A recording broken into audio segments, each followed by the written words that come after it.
Hello and welcome to knowledge nation. एक बार फिर आपका वेलकम करता हूं अपने सब चैनल पे।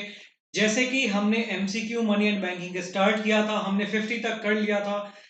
वीडियो में चीजें मैं आपको एक्सप्लेन कर रहा हूं टाइमर के साथ, आप एमसीक्यू को अटेम्प्ट कर रहे हो। एक बार फिर से आगे का सेशन स्टार्ट करते हैं। चलिए, पहले मैं बेसिक चीजें बता दूं। मेरा नाम है सौरभ आर्य और हम कर रहे हैं एमसीक्यू को विथ टाइमर, यानी हम कर रहे हैं विथ टाइमर। यानी यहां मैं देता हूं आपको 30 सेकंड का टाइम। 30 सेकंड आपके लिए होता है, आप इसको अटेम्प्ट करते हो, अपनी कॉपी में नोट करते हो कि क्या आपने जो आंसर मेंशन किया है वो सही है या गलत। आप हर एक जो चीज, जो ऑप्शन आपको लग रहा है, आपको ए बी सी डी कोई भी ऑप्शन सही लग रहा है, क्वेश्चन नंबर के साथ आप उसको लिख लो। जब मैं उसका जवाब बताऊंगा तो आपको सिर्फ ये देखना है कि आपने जो किया है क्या वो सही है या गलत है। बस इतना बात आपको ध्यान रखना है। और रेस्ट थिंग आपको, जैसे कि एक चीज और मैं बता दूं आपको, अगर आपको इस क्लास का पीडीएफ चाहिए, ठीक है, इस क्लास की पीडीएफ चाहिए, मेरे नोट्स चाहिए, या फिर आपको बुक चाहिए पीडीएफ के फॉर्म में, यानी टोटल बुक, वीके की बुक, संदीप गर्ग की बुक, आपको ये सारी बुक अगर पीडीएफ के फॉर्म में चाहिए, आप परचेज नहीं करना चाहते हो, तो आप सीधे सीधे टेलीग्राम चैनल या टेलीग्राम डाउनलोड कर लो। अगर डाउनलोड है तो उस पर टाइप करो knowledge knowledge nation. Knowledge edition type करोगे, ये मेरा टेलीग्राम चैनल है, आप इस पे ज्वाइन कर सकते हो, फ्री ज्वाइनिंग है, कुछ भी आपको चार्जेस नहीं पे करने हैं। ठीक है, नॉलेज नेशन ये मेरा टेलीग्राम चैनल है, यही मेरा इंस्टा भी है और यही मेरा एफबी भी है।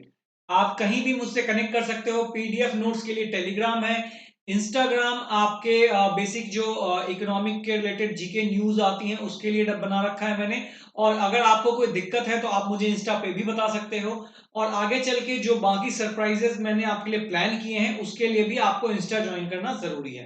तो चलिए आज का सेशन स्टार्ट करते हैं। जहां पे हमने इसको छोड़ा था वहीं से इसको हम स्टार्ट करेंगे। 50 तक हम इसको कर चुके थे, तो आइए एक बार देखते हैं।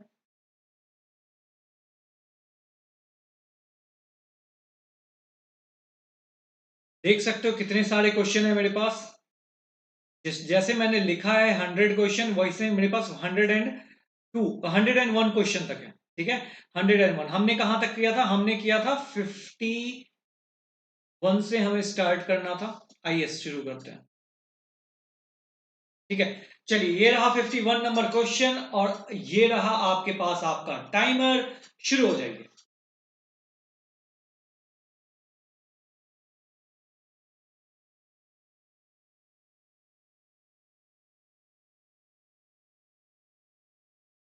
चलिए,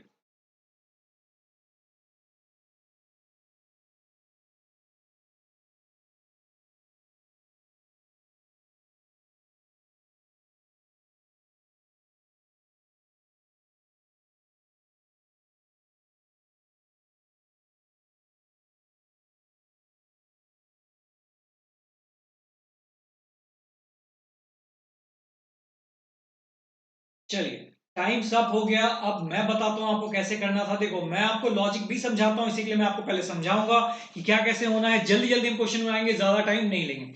आपसे पूछा गया है value of money multiplier. Value of money multiplier increase होगा, डिक्रीज होगा, रिमेन अनचेंज रहेगा, या फिर none of these. With the increase in CRR, cash reserve ratio, आपको याद होगा K is equal to 1/CRR।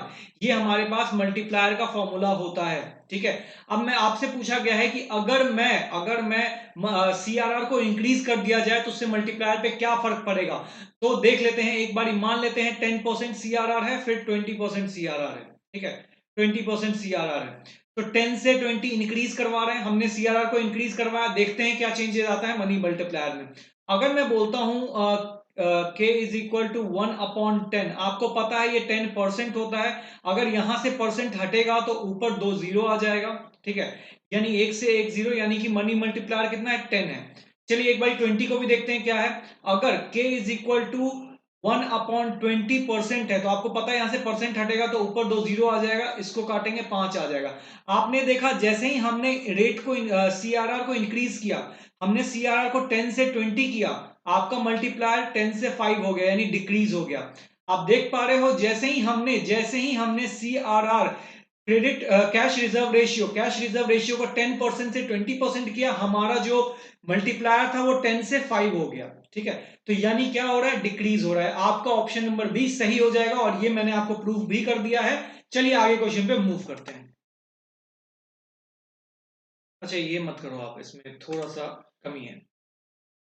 चलिए जल्दी जल्दी, ये क्वेश्चन तो फिर आप बोलोगे सर कितनी बार रिपीट करते हो। चलो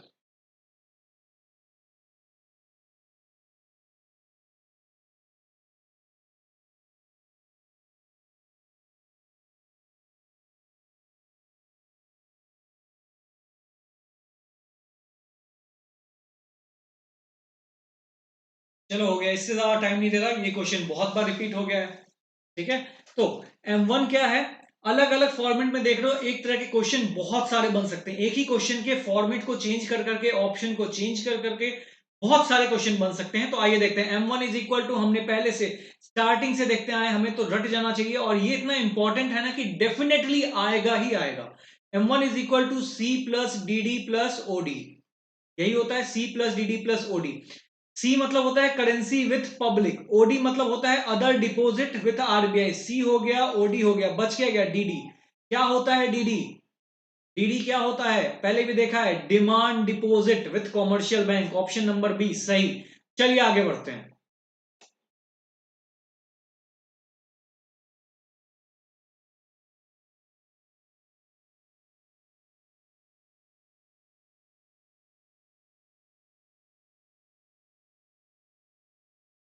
जल्दी, 10 सेकंड का क्वेश्चन है ये।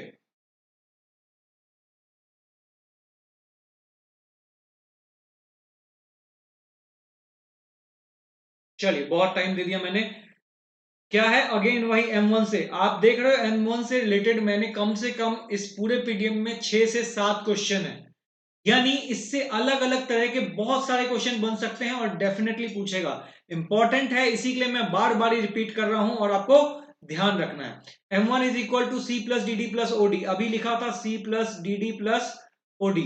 ठीक है, currency hold by public, demand deposit with the commercial bank, other deposit with the RBI. किसमें से क्या है जो नॉट है, आपको एग्जाम में ये नॉट वर्ड ना दिखेगा नहीं, अभी आपको शायद दिख गया होगा, एग्जाम में जब प्रेशर होता है तो ये नॉट आपको दिखेगा ही नहीं। तो आपको पता है डिमांड डिपॉजिट तो होता है, both A B, neither A B नहीं हो सकता है, टाइम डिपॉजिट नहीं है, यहां कहीं भी टाइम डिपॉजिट की बात नहीं की गई है, यानी आपका ऑप्शन नंबर ए सही हो गया। चलिए आगे बढ़ते हैं। ये टाइम भी दूं क्या मैं, लो ले लो आप।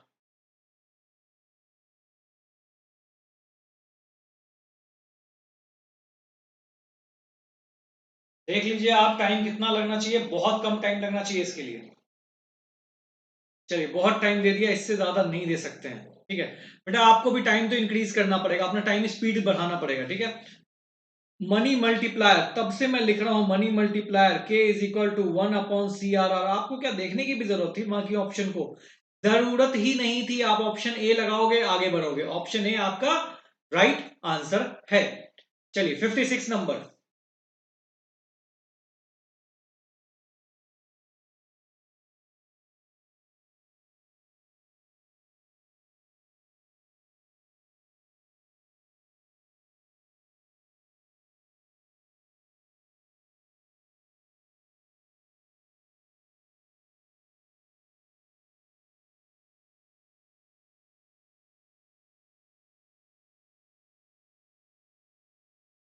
चलिए टाइम अप हो गया, टाइम अप हो गया।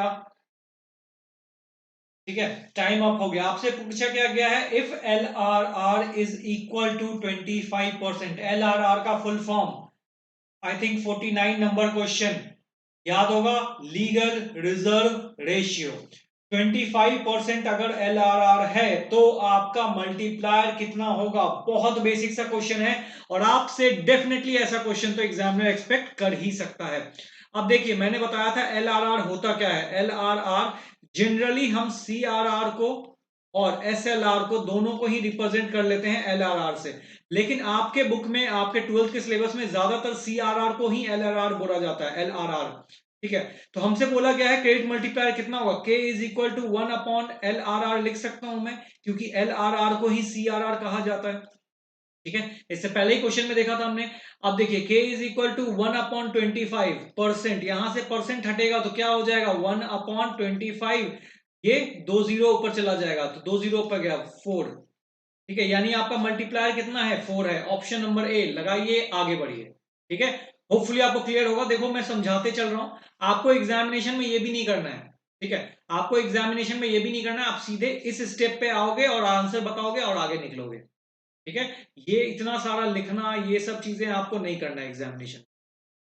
ठीक है, चलिए आगे बढ़ते हैं। ये रहा टाइमर।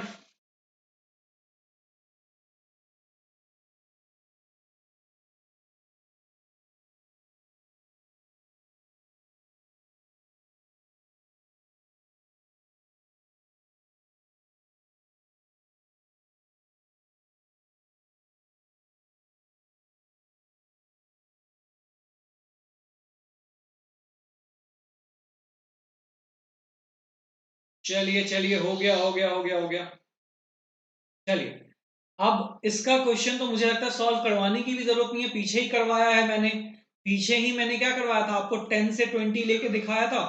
10% से 20%, जब आपको बोल रहा था कि अगर सीआरआर इंक्रीज करेगा तो आपको पता है k is equal to 1/CRR होता है। अगर मल्टीप्लायर 10 है तो सीआरआर भी 10% ही होगा। चाहो तो सॉल्व करके देख लो ना, थोड़ी तो मेहनत आप भी कर सकते हो। ठीक है, मैंने वैसे पीछे ही इसको सॉल्व किया है, आपको जो अभी पहला क्वेश्चन इस सेशन का है उसी में मैंने इसको किया था। आप चाहो तो कर सकते हो, वैसे देख ही लो। क्या है, 1/10, 10 हटाएंगे तो ऊपर आ जाएगा 100। मल्टीप्लायर 10 कब हुआ, मल्टीप्लायर 10 कब हुआ, जब हमारा रेट 10% था। तो ऑप्शन नंबर ए आंसर है। ठीक है, आप इसको रिवर्स भी कर सकते हो, कोई बड़ा डील नहीं है, और बिना सॉल्व किए भी आप बता सकते थे। ठीक है, चलिए आगे बढ़ते हैं। ये रहा आपका टाइमर।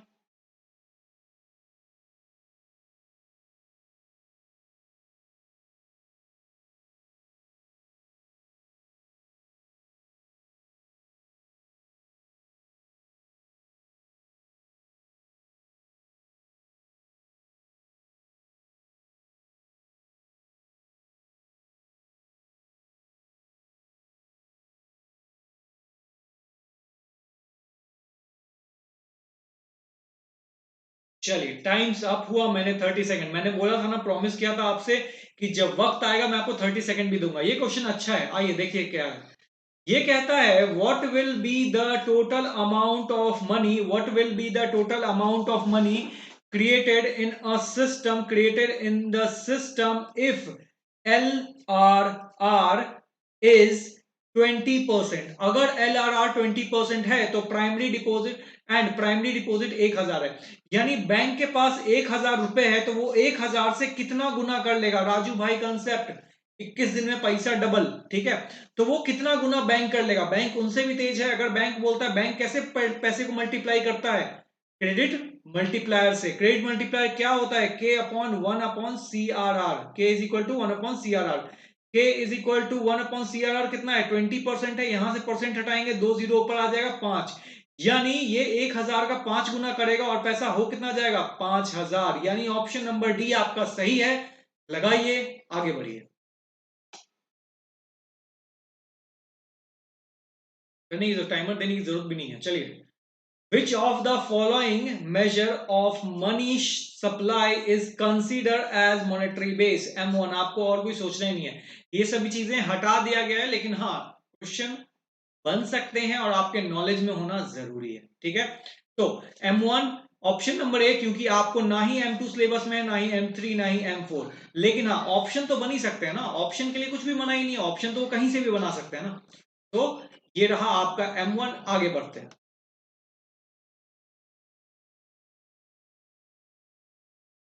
या एक काम करें क्या, हम लास्ट से क्वेश्चन स्टार्ट करें क्या, चलिए आप इसको कर लो।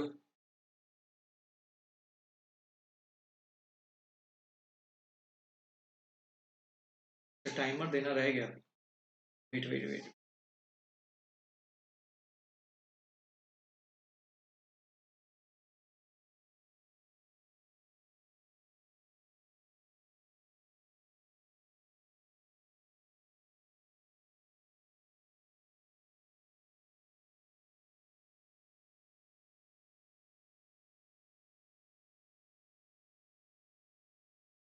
चलिए, ये क्वेश्चन थोड़ा टफ है, ठीक है, थोड़ा सा टफ है, वैसे आप दिमाग लगाओगे तो इजीली कर सकते हो। पूछा है which of the following is or are not an assumption of, अच्छा आपको नीचे वाला दिख नहीं रहा होगा मेरी वजह, क्रेडिट क्रिएशन प्रोसेस, मतलब क्या ऐसा है जो आप अजम्पशन लेके नहीं चलते हो, नॉट वर्ड। पहला क्या है, entire banking system is taken as a single unit, ये तो हम मानते हैं, ठीक है, कमर्शियल बैंक को पूरा सिंगल यूनिट लेते हैं।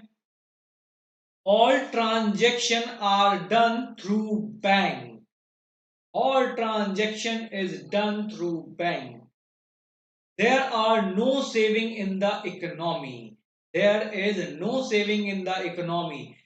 पहला सही है, हम ऐसा मान के चलते हैं कि बैंक एक सिंगल यूनिट है, ठीक है, पैसा या तो इंसान के पास होगा, आपको याद होगा, या तो पैसा इंसान के पास होगा या फिर बैंक के पास होगा, यानी कि डीडी बैंक के पास होगा या फिर आरबीआई के पास होगा, ठीक है, ये चीजें हम मान के चलते हैं।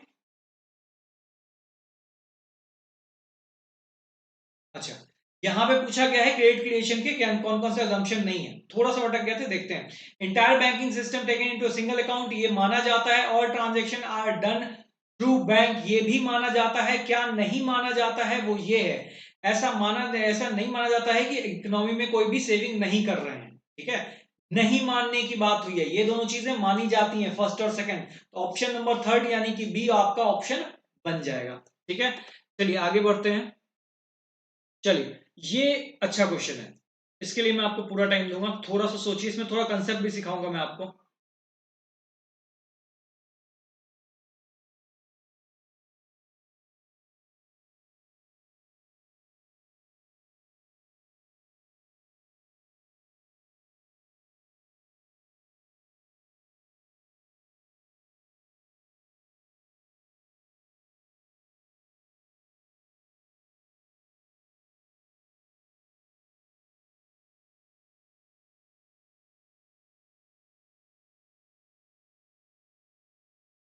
चलिए, पूरा टाइम दिया है मैंने आपको, ठीक है, पूरा टाइम दिया है मैंने आपको। एक बार आइए समझते हैं क्या चीज है, जैसा कि मैंने बोला आपको इसमें मैं कंसेप्ट भी सिखाऊंगा। तो आइए समझते हैं क्या होता है डियर मनी, ठीक है, डियर मनी, ये टर्म कई बच्चों ने सुना होगा, कई बच्चों ने नहीं सुना होगा। डियर मनी क्या होता है? डियर मनी पॉलिसी है जो कि सेंट्रल बैंक ऑप्ट करती है, ठीक है, ये अलग से पूछा गया है, बट ये क्वेश्चन बहुत अच्छा है। डियर मनी एक पॉलिसी है, यही है ना, कई चीजें होती हैं, कंसेप्ट बुक में कवर नहीं होते हैं तो ऑप्शन इसमें एमसीक्यू में कवर हो जाते हैं। डियर मनी क्या है? डियर मनी पॉलिसी एक सेंट्रल बैंक की पॉलिसी है जिसका नाम, दूसरा नाम इसका एक और नाम है, आपको देखने को मिल सकता है, इसका नाम है टाइट मनी, टाइट मनी, ठीक है, इसका दूसरा नाम है टाइट मनी।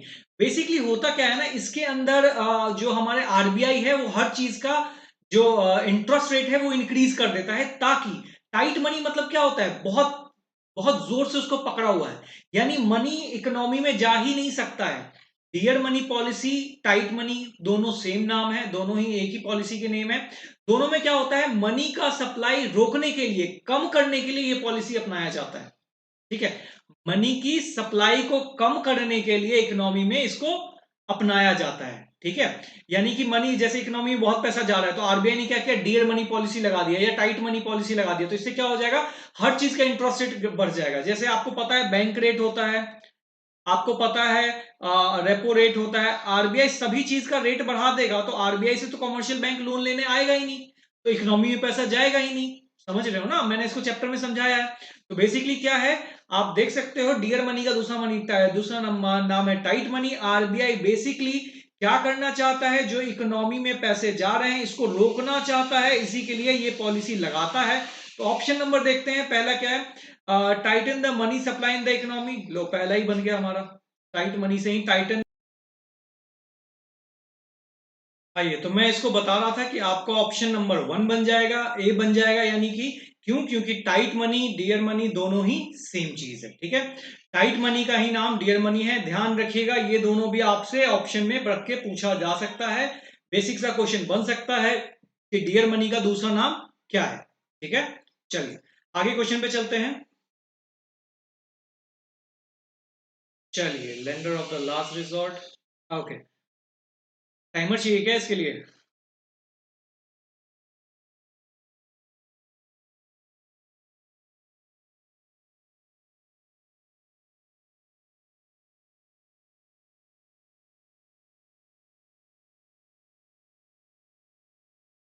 इसका टाइमर, अच्छा शायद इस क्वेश्चन में शायद टाइमर लगाना रह गया है, अभी आपको बिना टाइमर के करना पड़ेगा। कीजिए, वैसे मैं आपको एडुकेट टाइम दूंगा।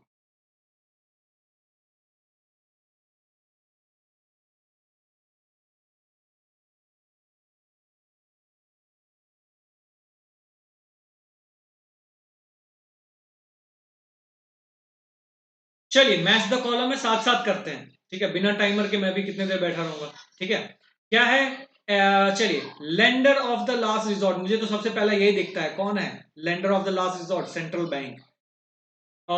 मार्जिनल रिक्वायरमेंट, मार्जिनल रिक्वायरमेंट अभी पढ़ाया था मैंने आपको लास्ट क्लास में कि मार्जिनल रिक्वायरमेंट क्या होता है, क्वालिटेटिव का टूल है। कहां है हमारे पास क्वालिटेटिव? ये रहा हमारे पास क्वालिटेटिव। एस एल आर आपको याद होगा, CRR, SLR, OMO, repo rate, reverse repo rate, ये सब किसका है? ये सारा सारा टूल किसका है? क्वालिटेटिव क्वांटिटेटिव का है। तो हमारे पास क्वांटिटेटिव कहां है? ये रहा। ठीक है, अब हमसे पूछता है एक्सेप्ट डिपॉजिट। वैसे आप इतना कर लिए तो आपको पता है फर्स्ट का ए का 4 ही होगा, वैसे आप लगा सकते हो, क्योंकि एक्सेप्ट डिपॉजिट कौन करता है? कमर्शियल बैंक ही तो डिपॉजिट एक्सेप्ट करता है। क्या आपका सेंट्रल बैंक एक्सेप्ट करता है डिपॉजिट को? नहीं करता है। कमर्शियल बैंक लिखा है, अगर मेरे से छुप रहा है तो आप देख लो, कमर्शियल बैंक है। और ये सारा दिखा दिया, lender of the last resort, ये फंक्शन है आरबीआई का, इसी के लिए सेंट्रल बैंक हो गया। मार्जिनल रिक्वायरमेंट ये क्वालिटी है, क्वालिटेटिव टूल है, तो ये यहां आ गया। SLR क्वांटिटेटिव टूल है, तो ये क्वांटिटेटिव टूल में आ गया। हमारा डिपॉजिट कौन एक्सेप्ट करता है? कमर्शियल बैंक करता है, तो हो गया। चलिए आगे बढ़ते हैं, एक सेकंड दीजिएगा बस।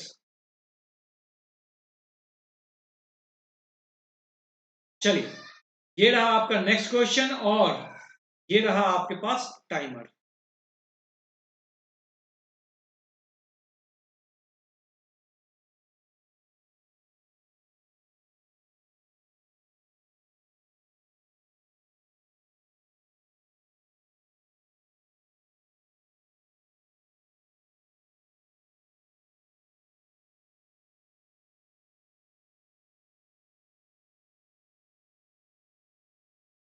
चलिए, इस क्वेश्चन में बहुत बच्चे फंस रहे होंगे, क्योंकि ये आपकी गलती नहीं है, ये मेरी गलती है। चलिए देखते हैं, identifying the incorrect statement for given below, इसमें से इनकरेक्ट निकालना है। चलिए देखते हैं, present currency can work as money as it is a legal tender, ये तो करेक्ट है।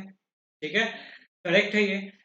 हमें क्या करना है? हमें इनकरेक्ट निकालना है, ध्यान रखना, हमें क्या निकालना है? इनकरेक्ट निकालना है। Coins hold by the public are limited legal tender, मैंने आपको सिखाया था कॉइन्स लिमिटेड लीगल टेंडर होता है और नोट्स अनलिमिटेड लीगल टेंडर्स होता है, तो ये भी सही है।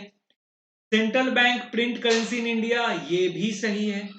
Central bank do not deal with general public, ये भी सही है। तो इसमें कोई भी इनकरेक्ट है ही नहीं, इसमें चारों के चारों करेक्ट हैं, तो ये आपकी गलती नहीं है। लेकिन हाँ, आपको पता चल जाना चाहिए, क्योंकि चारों के चारों स्टेटमेंट 100% सही है। ठीक है, चलिए आगे बढ़ते हैं।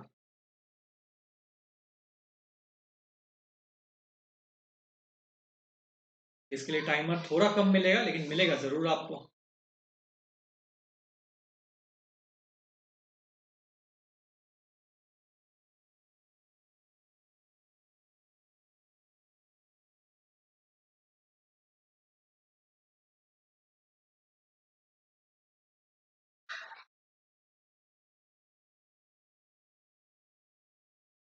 चलिए, इनफ टाइम है, इनफ, इससे ज्यादा नहीं। क्या है हमारे पास? Credit creation depend upon, credit creation depend करता है, किस चीजों पे डिपेंड करता है?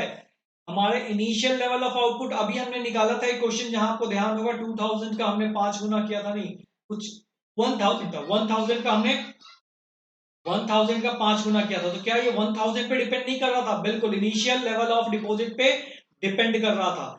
मल्टीप्लायर कितना गुना होगा, इस पे डिपेंड नहीं कर रहा था? बिल्कुल कर रहा था। तो मल्टीप्लायर भी होगा, ए भी होगा, बी भी होगा, तो बोथ ए एंड बी, यानी ऑप्शन नंबर सी आपका करेक्ट है। ऑप्शन नंबर सी आपका करेक्ट है। ठीक है, चलिए आगे बढ़े, आइए। ये ऐसे नहीं है, कुछ क्वेश्चंस आपके लिए भी रहने देता हूँ पीडीएफ में।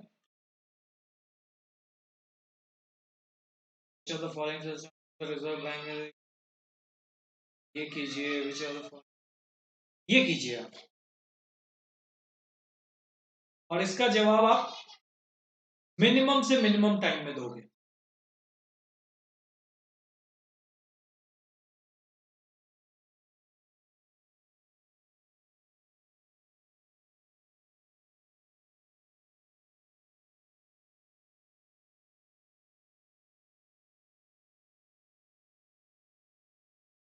चलिए, याद होगा आपको ये क्वेश्चन भी, मैंने आपको सिखाते सिखाते सिखा दिया था।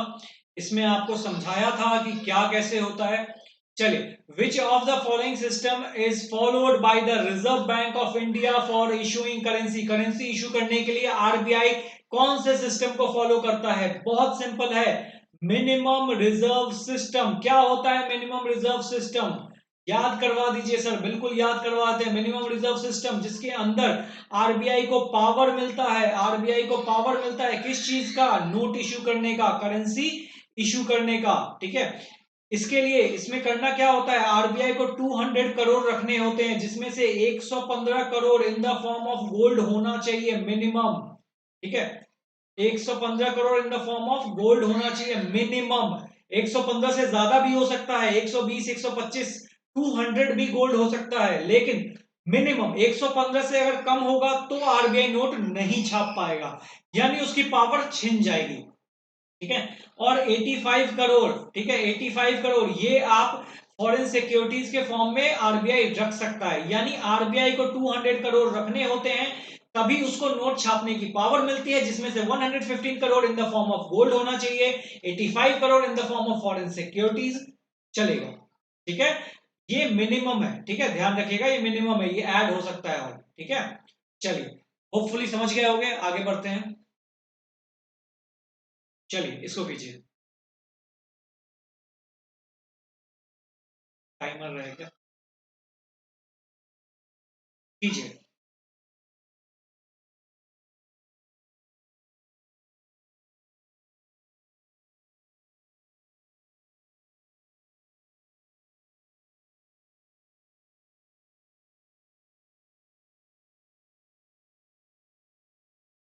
बहुत है 20 सेकंड, इससे ज्यादा नहीं, बिल्कुल भी नहीं। Central bank of the country does not deal with, central bank किससे डील नहीं करता है? वो हमसे डील नहीं करता, यानी जो जनरल पब्लिक से डील नहीं करता है। गवर्नमेंट से तो करता है ना, गवर्नमेंट का बैंकर है सेंट्रल गवर्नमेंट, ऑब्वियसली बात है, स्टेट गवर्नमेंट सेंट्रल गवर्नमेंट के लिए काम करता है। कमर्शियल बैंक का भी डिपॉजिट लेता है। तभी एक आपने फंक्शन पढ़ा होगा, जब मैंने पढ़ाया था कि banker to the banker of the bank of the banker. ठीक है, यानी बैंकों का बैंक होता है कमर्शियल बैंक का, ये डिपॉजिट भी रखता है, कमर्शियल बैंक को लोन भी देता है। तो कमर्शियल बैंक से डील करता है, गवर्नमेंट से डील करता है, स्टेट गवर्नमेंट से डील करता है। किससे नहीं करता है? तो जनरल पब्लिक से डील नहीं करता है। इसी के लिए हमारा ऑप्शन क्या हो जाएगा? बी नंबर सही हो जाएगा। आइए आगे बढ़ते हैं क्वेश्चन में। चलिए, चलिए जल्दी जल्दी इस क्वेश्चन को निपटाइए।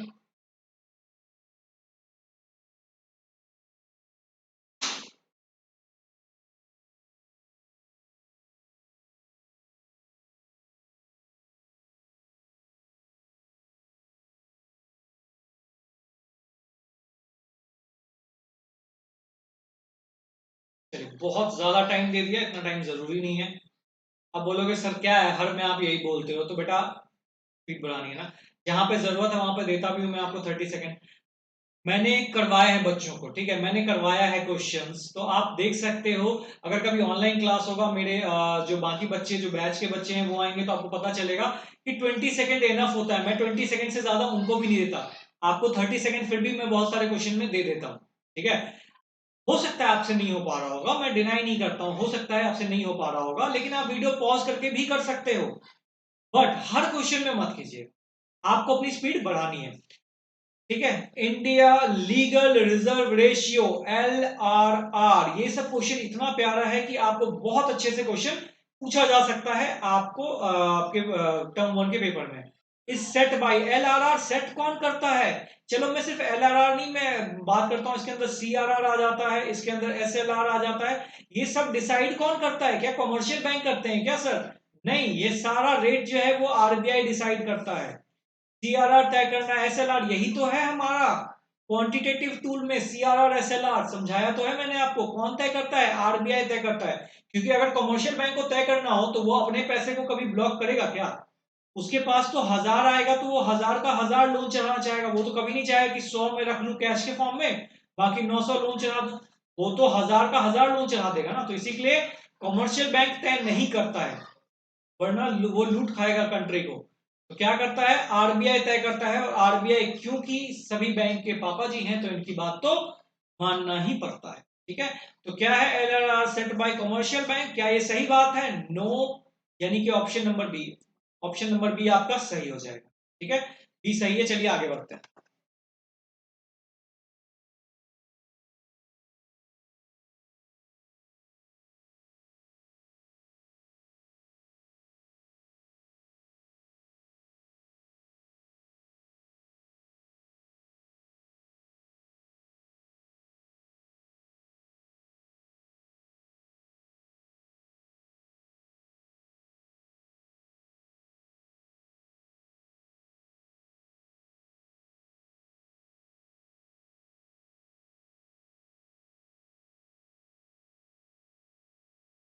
चलिए, टाइम हुआ अप, अब बढ़ते हैं आगे। ठीक है, क्या है? Who regulates money supply, money supply को कौन रेगुलेट करता है? Option number B, reserve bank of India. Government regulate करती है? नहीं, गवर्नमेंट रेगुलेट नहीं करती है। कॉमर्शियल बैंक तो कर ही नहीं सकता, ये तो प्रॉफिट मोटिव के लिए काम करता है ना। याद है एक पॉइंट मैंने बताया था, ये प्रॉफिट मोटिव के लिए काम करता है, तो ये हो ही नहीं सकता है। ठीक है, प्लानिंग कमीशन, प्लानिंग कमीशन। अच्छा, एक और सवाल मैं पूछ लेता हूं, प्लानिंग कमीशन का नाम चेंज होके क्या हो गया है? ठीक है, प्लानिंग कमीशन का 2014 में पीएम नरेंद्र मोदी जी ने लाल किले से प्लानिंग कमीशन ऑफ इंडिया का नाम चेंज कर दिया था। क्या नाम हो गया है? एक्स्ट्रा क्वेश्चन है, बट हाँ ऐसा क्वेश्चन आ सकता है। क्या हो गया है? NITI Aayog, NITI Aayog, national institution of transforming India, national institution of transforming India, यानी प्लानिंग कमीशन ऑफ इंडिया का 2014 में नाम बदल करके उसका क्या कर दिया गया है? नीति आयोग। ठीक है, चलिए आगे बढ़ते हैं।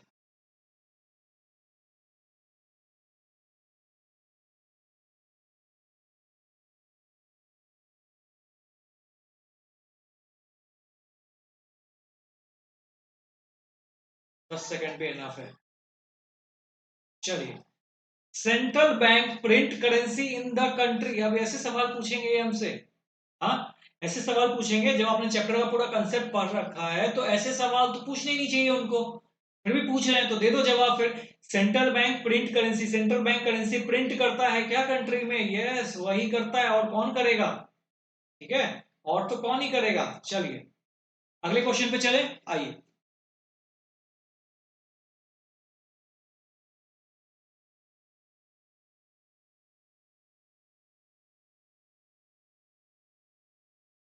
इसका जवाब सबसे सही चाहिए मुझे।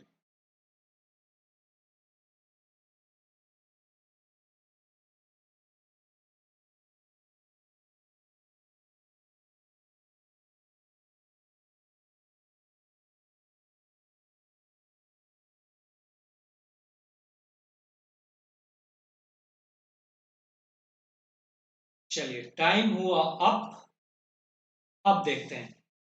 The central bank is the sole supplier of money in the economy। क्या सिर्फ और सिर्फ सेंट्रल बैंक ही है जो मनी सप्लाई करता है इकोनॉमी में? फॉल्स। क्यों? क्योंकि हमने देख रखा है कौन कौन करता है। हमने देखा था सेंट्रल बैंक तो करता करता है, सेंट्रल बैंक तो करता करता है, और कौन करता है? कॉमर्शियल बैंक करता है, कॉमर्शियल बैंक करता है, और कौन करता है? Government, government of India. ये तीन सप्लायर होते हैं मनी के, ये तीन सप्लायर होते हैं। तो आप बोल रहे हो क्या सिर्फ सेंट्रल बैंक है? तो फॉल्स हो गया, खत्म। ठीक है, ये तीन है, पहले भी हमने इस कॉन्सेप्ट को देखा है, अभी फिर से ध्यान रखिएगा। ये तीनों सप्लाई करते हैं, central bank, commercial bank, government of India. मैंने क्यों कौन है, आपको अगर दिमाग में सवाल आ रहा है तो आप पिछला वीडियो देख लो, उसमें समझाया है मैंने कि कैसे कॉमर्शियल बैंक है, कैसे गवर्नमेंट ऑफ इंडिया भी सप्लायर है। अगर आपको नहीं पता है तो सवाल दिमाग में आना नॉर्मल सी बात है। चलिए आगे बढ़ते हैं।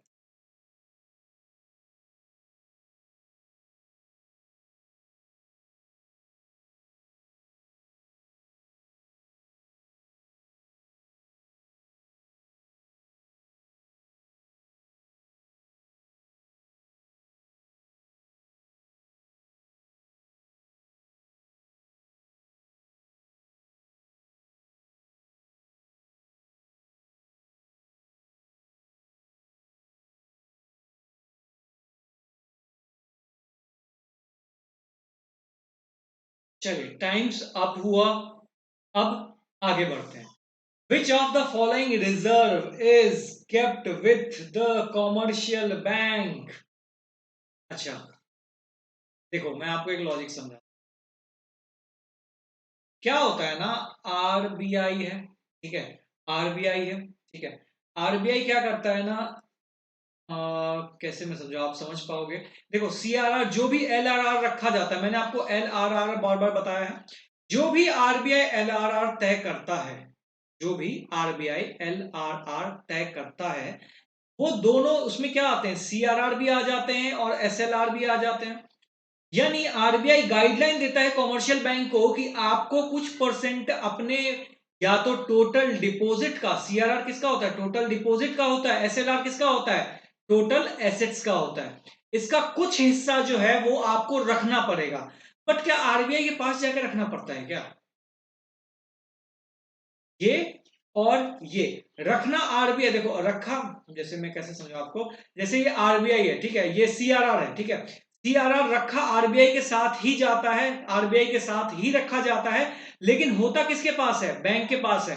मैं थोड़ी सी डीप में जाने की बात कर रहा हूं, मुझे समझ नहीं आ रहा है कि आप समझ पाओगे या फिर नहीं, लेकिन मैं आपको सीधा सीधी बता दूं, सीआरआर जो है ये आरबीआई के पास रहता है, होता कॉमर्शियल बैंक के पास है, लेकिन आरबीआई के अकाउंट में होता है, ठीक है। यानी एवरी डे बैंक जब क्लोज होता है तो आपको सीआरआर मेंटेन करना पड़ता है, आपको दिखाना पड़ता है कि मेरे पास टोटल डिपॉजिट इतना था, उसका इतना सीआरआर मैंने रखा है, और वो अपने ही बैंक में रखता है लेकिन आरबीआई के अकाउंट में रखता है, ठीक है।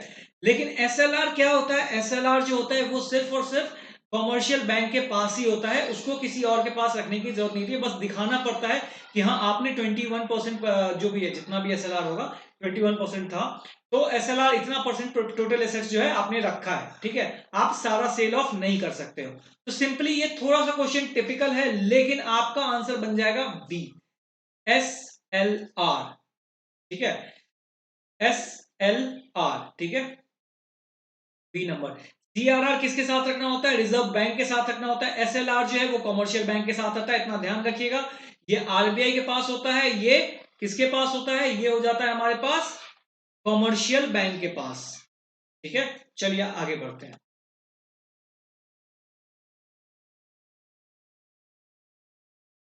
ये रहा आपका टाइमर, चलिए स्टार्ट हो जाइए।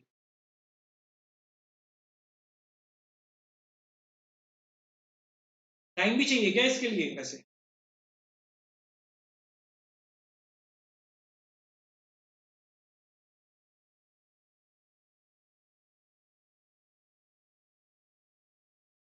चलिए बहुत दे दिया टाइम। क्या है आपके पास, dash refer to the money backed by the order and authority of the government. कौन सा ऐसा मनी है जिसको सपोर्ट किया जाता है गवर्नमेंट के द्वारा? चार तरह के होते हैं, fiat money, fiduciary money, full bodied money, credit money. Fiat money और फिड्यूसरी मनी दोनों ही एक्सचेंज के तरह वर्क करते हैं, लेकिन फेट मनी गवर्नमेंट के द्वारा इश्यू किया जाता है, फिड्यूसरी मनी ये दोनों ही मीडियम ऑफ एक्सचेंज है, मीडियम ऑफ एक्सचेंज है, लेकिन ये होता है ट्रस्ट के बेसिस पे, ये होता है लॉ के बेसिस पे, जिसको गवर्नमेंट सपोर्ट करता है। तो आपका आंसर क्या बन जाएगा, सी। चलिए आगे बढ़ते हैं। ये रहा आपके पास टाइमर।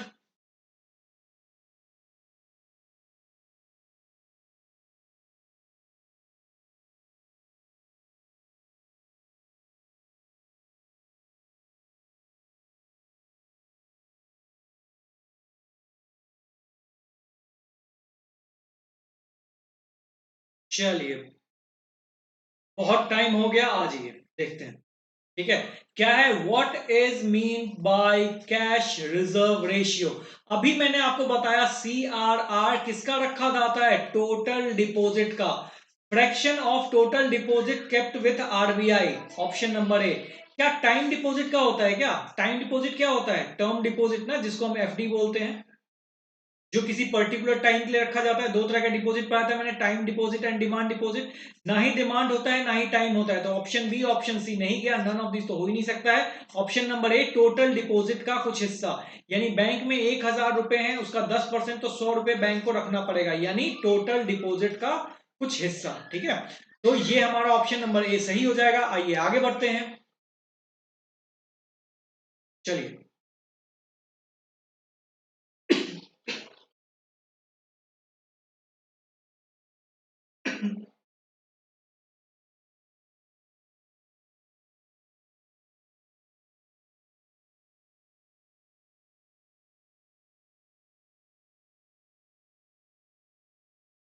चलिए, बहुत ज्यादा टाइम आपको मिल।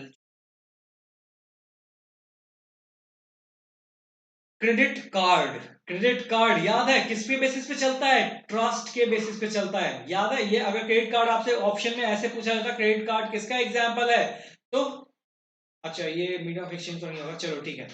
दूसरे तरीके से इससे क्वेश्चन ऐसे नहीं बन सकता है, मैं कुछ और क्वेश्चन बनाने की कोशिश कर रहा था। चलिए इस क्वेश्चन पे फोकस करते हैं। Credit card are issued bye.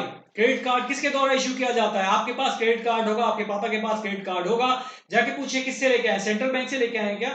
बोलेंगे नहीं बेटा। गवर्नमेंट से लेके आए हो क्या? नहीं बेटा। कहां से लेके आए हो? कॉमर्शियल बैंक ने दिया है, पीएनबी ने दिया है, ठीक है, पीएनबी ने दिया है, या फिर आप कह सकते हो सीबीआई यानी सेंट्रल बैंक ऑफ इंडिया, ठीक है, आरबीआई मत बोल देना इसको, सीबीआई एक बैंक का नाम है, ठीक है, सिंडिकेट बैंक ने दिया है, पंजाब एंड सिंध बैंक ने दिया है, तो ये सब क्या है? ये सब कॉमर्शियल बैंक्स हैं, ठीक है। तो आपका ऑप्शन नंबर ए सही हो जाएगा। आगे बढ़ते हैं।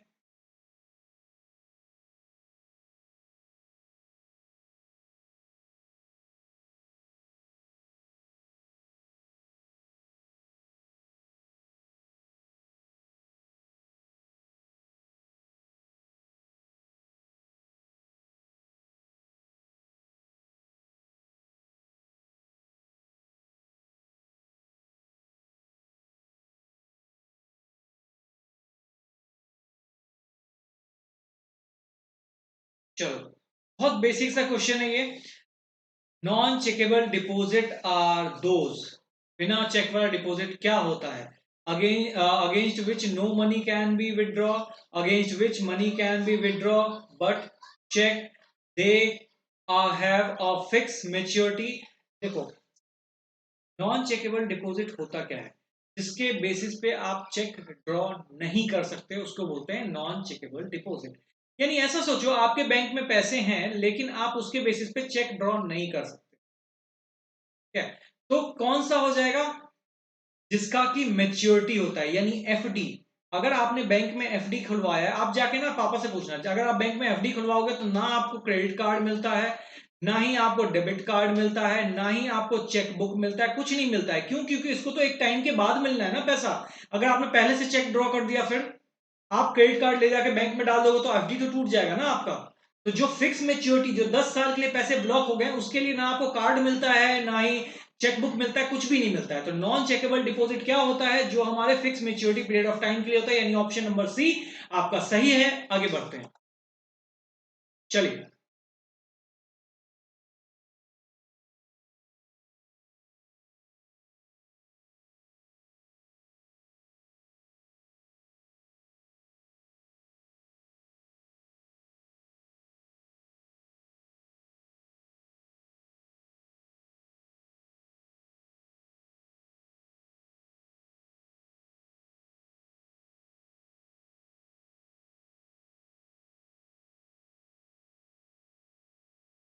चलिए, टाइम्स अप हुआ।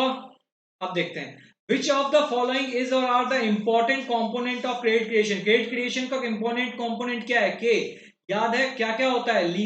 लीगल रिजर्व होता है, ठीक है, एलआरआर की बात की जा रही है, हाँ होता है। बैंक रेट, क्या बैंक रेट का कोई रोल होता है क्या क्रेडिट क्रिएशन में? बिल्कुल नहीं होता है। बैंक रेट तो था ही नहीं। क्या क्या था? प्राइमरी डिपॉजिट था और रेशियो था, यानी सीआरआर होता है, और डिपॉजिट, प्राइमरी डिपॉजिट होता है। तभी तो था, जितना डिपॉजिट होगा और उसका जितना सीआरआर रेट होगा उसके बेसिस पे हम निकालते थे कि पैसा कितना गुना हो जाएगा। यानी ए और सी किसमें है? डी में, ए और सी। डी नंबर आपका सही हो जाएगा। बैंक रेट तो क्या था? बैंक रेट क्वांटिटेटिव टूल था, ठीक है, क्वांटिटेटिव टूल था। किसका था? आरबीआई का टूल था, ठीक है। तो ये यहां पे फिट नहीं आएगा। चलिए आगे बढ़ते हैं।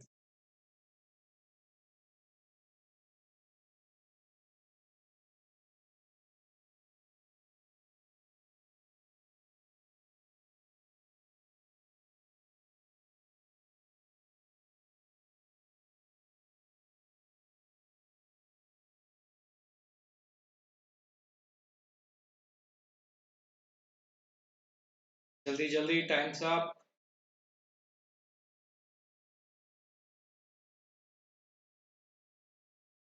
चलिए, टाइम हो गया। अब आते हैं, which of the following is the short term borrowing of the commercial rate of commercial bank. Short term borrowing क्या होता है? देखो, bank rate, repo rate, reverse repo rate. यहां पे लिख लीजिए रेपो रेट होगा। खैर, रिवर्स रेट से भी आपको क्वेश्चन में दिख जाता है तो कोई बड़ी बात नहीं है, गलत नहीं है वो। ठीक है। बैंक रेट क्या होता है? बैंक रेट वो होता है जिससे आरबीआई जो है पैसे लेंड करता है किसको? कॉमर्शियल बैंक को। आरबीआई कॉमर्शियल बैंक को जिस प्रतिशत पे पैसे देता है उसको हम बोलते हैं बैंक रेट। रेपो रेट भी मैं बार बार ये एक्सप्लेन कर रहा हूं, समझना। रेपो रेट भी वही रेट होता है जिसपे आरबीआई कॉमर्शियल बैंक को पैसे देता है। ठीक है, वही रेट है। रिवर्स रेपो रेट क्या होता है मैं समझाऊंगा। आप बोल सकते हो कि ये दोनों चीज तो फिर सर सेम लिख रहे हो ना आप, तो समझाऊंगा ना, डोंट वरी। ठीक है, रिवर्स रेपो रेट क्या होता है? जिसपे कॉमर्शियल बैंक अपना पैसा डिपॉजिट करता है। ध्यान रखना, डिपॉजिट करता है आरबीआई के पास। The rate at which commercial bank deposited their money with the RBI, वो प्रतिशत जिसपे कॉमर्शियल बैंक अपना पैसा आरबीआई में जाके डाल देता है उसको हम बोलते हैं reverse repo rate. Repo rate क्या होता है? The rate at which RBI lend money to the commercial bank. लेकिन ये होता है लॉन्ग पीरियड ऑफ टाइम के लिए। रेपो रेट क्या होता है? Again, RBI lend money to the commercial bank but for the short period of time. ठीक है, शॉर्ट पीरियड ऑफ टाइम के लिए था। हमें किसके लिए पूछा गया है? शॉर्ट पीरियड ऑफ टाइम के लिए पूछा गया है। हमारा ऑप्शन बी सही हो जाएगा। मैंने आपको बाकी ऑप्शन भी समझा दिए हैं, अगर आपको नहीं याद था तो देख लो। याद है तो अच्छी बात है। चलिए आगे बढ़ते हैं।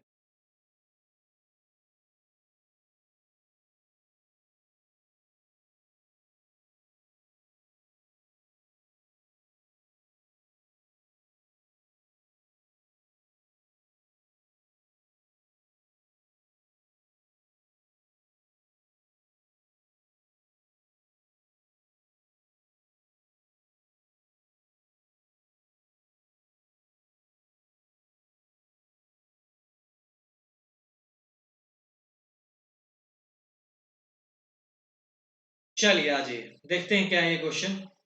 हमें क्या कहा गया है? If the total amount of money created by the system, 10,000 रुपए क्रिएट किए गए हैं, लेकिन एल कितना है? 2.5% है। यानी आप देखो 2.5%, के इज इक्वल टू क्या होता है? 1/CRR, या फिर हम इसको LRR बोल सकते हैं। के इज इक्वल टू 2.5। अगर परसेंट जाएगा तो ऊपर 100 आएगा, इससे एक और जाएगा पॉइंट तो ये कितना हो जाएगा? एक और जीरो आ जाएगा। आपको पता नहीं, यहां से पॉइंट हटता है तो ऊपर जीरो आता है। इससे काटेंगे कितनी बारी में आएगा? 40 बारी में आ जाएगा। ठीक है, 40।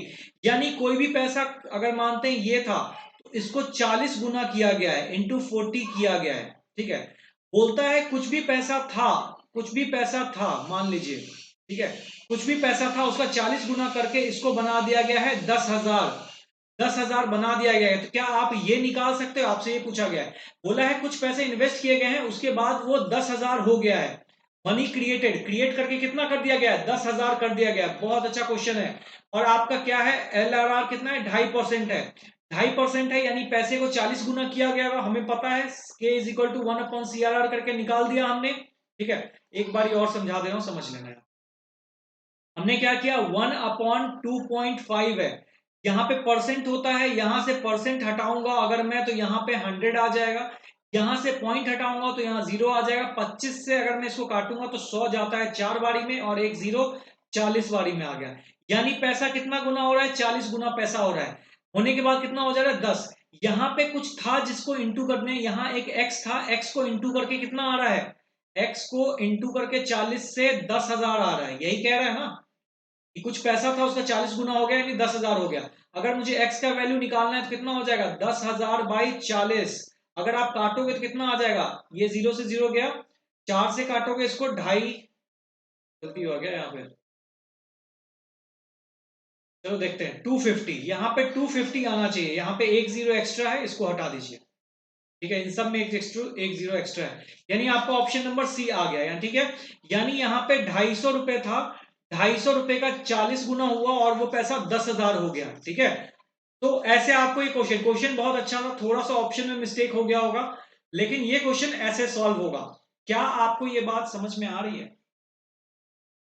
क्या किया हमने, सीधे सीधे एक बार फिर से क्रॉस चेक कर लेते हैं। यहाँ पे हमारे पास 10,000, अच्छा अच्छा अच्छा अच्छा, हाँ ठीक है ठीक है, 40 गुना हुआ, ठीक है, एक जीरो गया ऊपर, 25 से 104 बारी में जाएगा, एक जीरो और था, 40 बारी हो गया। एक्स का 40 गुना 10,000 है, तो एक्स कितना हो जाएगा 250, यानी एक्स का वैल्यू कितना आ जाएगा 250।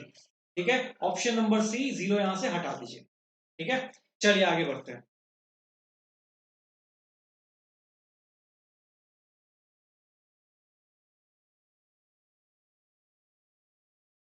आइए, ओ सॉरी, टाइमर रुक गया आपका।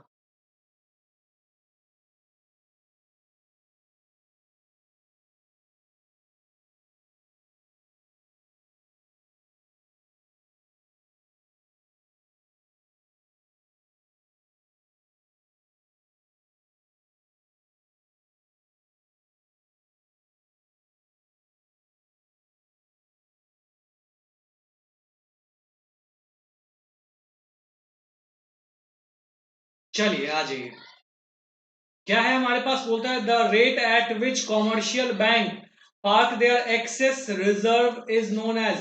क्या ऐसा रेट है जिसपे कि कॉमर्शियल बैंक अपने एक्सेस मनी को रख देता है, रिजर्व कर देता है, किसके पास, आरबीआई। कितना है जिसपे एक्सेस, मैं यहां लिखता हूं, ठीक है, कॉमर्शियल बैंक, क्या ऐसा रेट है जिसपे कि वो अपना एक्सेस पैसा कहां रख देता है, आरबीआई के पास। Commercial bank deposited their money with the RBI, उस रेट को क्या बोलते हैं, उस रेट को बोलते हैं रिवर्स रेपो रेट। अभी कुछ दो क्वेश्चन पहले मैंने आपको ये समझाया था। ठीक है, तो ऑप्शन नंबर डी आपका करेक्ट हो जाएगा, the rate at which commercial bank deposited their money with the RBI is known as reverse repo rate. याद रखिएगा, डिपॉजिट किया जाता है, क्योंकि आरबीआई को किसी के पैसे की जरूरत नहीं पड़ती है। ठीक है, चलिए आगे बढ़ते हैं।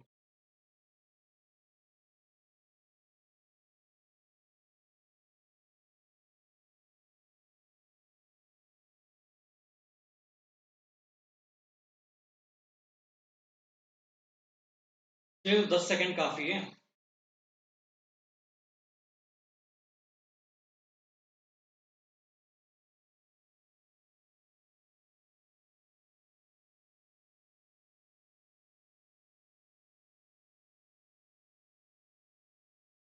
चलिए, बहुत ज्यादा टाइम दे दिया मैंने आपको, इतना टाइम नहीं देना चाहिए। वॉल्यूम एंड डायरेक्शन, हमारी कंट्री में volume and direction of money को कौन तय करता है, मनी सप्लाई को कौन तय करता है, सीधे सीधे सवाल है हमारे पास, सेंट्रल बैंक। उसके अलावा कोई है क्या। पैसा कितना रहेगा इकोनॉमी में, किस डायरेक्शन में जाएगा, कब ज्यादा होगा इकोनॉमी पैसा, कब कम होगा, ये सब कौन डिसाइड करता है, सिर्फ और सिर्फ आरबीआई। देखिए, गवर्नमेंट भी इकोनॉमी में पैसा डालता है, लेकिन आरबीआई उस सप्लाई को मेंटेन करता है। ठीक है, तो आरबीआई ही मनी सप्लाई को मेंटेन करता है इकोनॉमी के अंदर, सिर्फ और सिर्फ सेंट्रल बैंक या फिर आरबीआई, दोनों में से कुछ भी नाम देगा, आपका सही ऑप्शन बन जाएगा। आइए आगे बढ़ते हैं।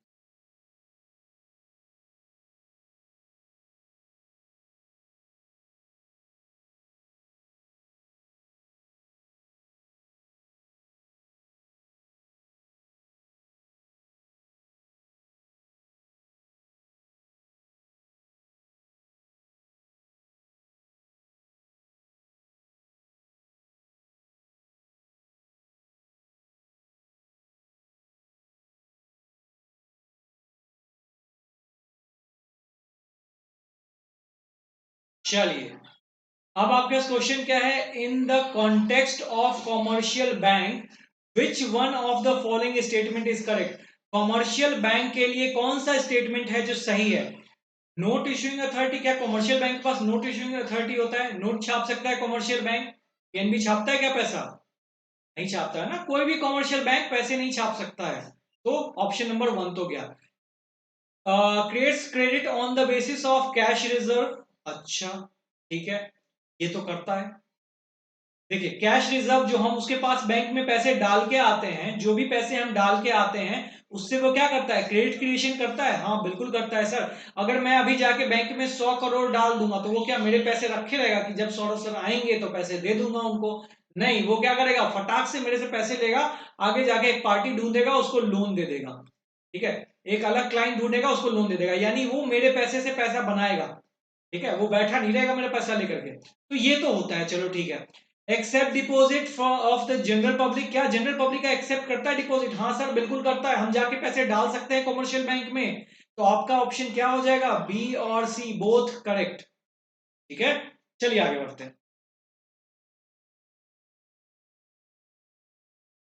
ये रहा टाइमर, आगे बढ़िए।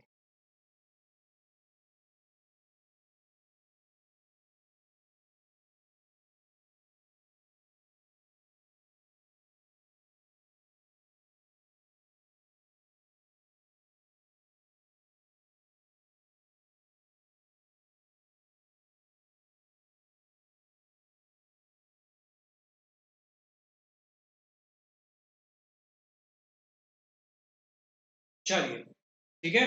अब commercial bank creates money by way of, commercial bank money create करता है किस तरह से? टाइम डिपॉजिट से, डिमांड डिपॉजिट से, ट्रेजरी बिल से, बिल ऑफ एक्सचेंज से।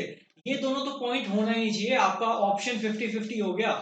और केबीसी देखते हो ना आप, केबीसी उसमें क्या हो जाता है, ऑप्शन 50-50 हो जाता है। तो ये तो मतलब ही नहीं होता, treasury bill, bill of exchange मतलब ही नहीं है। ये सब तो बस एक फैसिलिटी है जो कि देती है, ट्रेजरी बिल गवर्नमेंट देती है, बिल ऑफ एक्सचेंज जो है ये एक बिजनेसमैन का एक टूल है, ठीक है। बच जाता है बस टाइम डिपॉजिट और डिमांड डिपॉजिट। तो देखिए अगर यहाँ पर टोटल डिपॉजिट देता तो मैं उसको ऑप्शन लगाता, लेकिन अभी मेरा ऑप्शन बनेगा कौन सा, B, B number, demand deposit, ठीक है। आपका ऑप्शन क्या बनेगा, demand deposit. Commercial bank create money by the way of, commercial bank कैसे पैसा क्रिएट करता है, डिमांड डिपॉजिट के थ्रू, ठीक है। चलिए,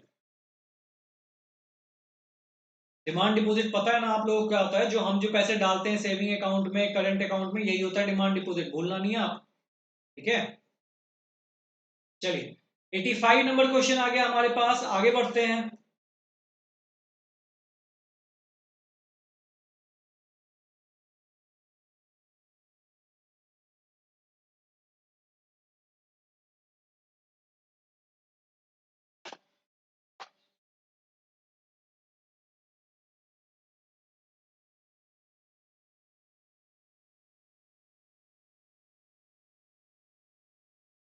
चलिए टाइम्स अप हो गया, अब करते हैं अपने क्वेश्चन को। Which of the following is not not not concern with the banking organisation, कौन सा ऐसा चीज है जो बैंकिंग ऑर्गेनाइजेशन से मतलब नहीं रखता है? क्या देखना है क्या, बैंक रेट तो होता है ना सर, बैंकिंग ऑर्गेनाइजेशन यानी आरबीआई से मतलब रखता है, क्रेडिट क्रिएशन भी रखता है सर, बिल्कुल रखता है। सीआरआर अभी तब से हम पढ़े जा रहे हैं, सीआरआर क्या है, आरबीआई का टूल है, यानी कि बैंकिंग ऑर्गेनाइजेशन से मतलब रखता है। यानी आपका ऑप्शन नंबर बी सही हो जाएगा। फिस्कल डेफिसिट क्या होता है, फिस्कल डेफिसिट एक बार बता दीजिए, हालांकि ये मैंने अभी करवाया नहीं है क्योंकि ये अभी गवर्नमेंट बजट में आएगा।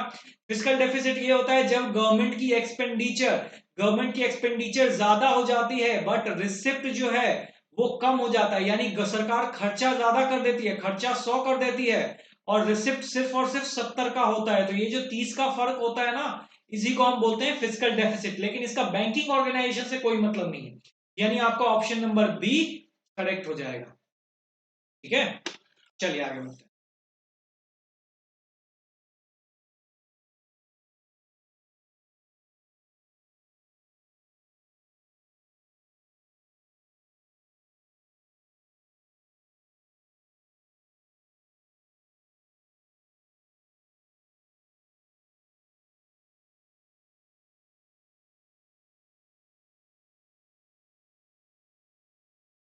चलिए ले लीजिए time.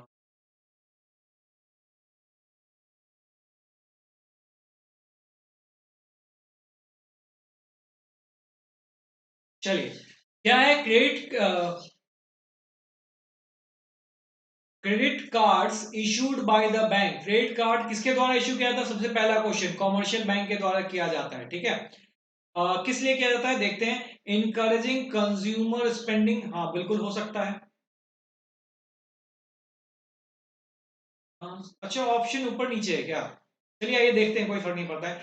Increase aggregate demand in the economy, बिल्कुल डिमांड को इंक्रीज करने, आपको क्रेडिट कार्ड दिया क्यों जाता है, ताकि आप ज्यादा से ज्यादा खर्च करो, ज्यादा से ज्यादा डिमांड करो, इसीलिए तो दिया जाता है।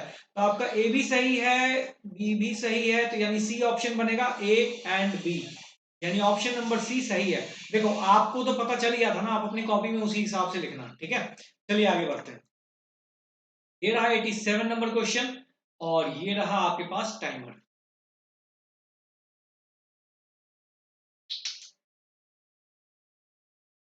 एक मिनट, चलिए।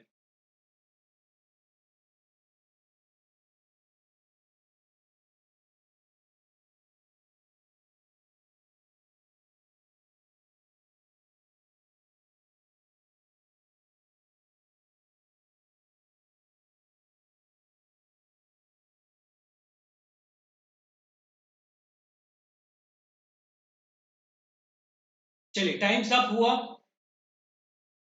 The main M of commercial bank, चलिए ऑप्शन को देखने से पहले समझते हैं कमर्शियल बैंक का मेन एम क्या होता है।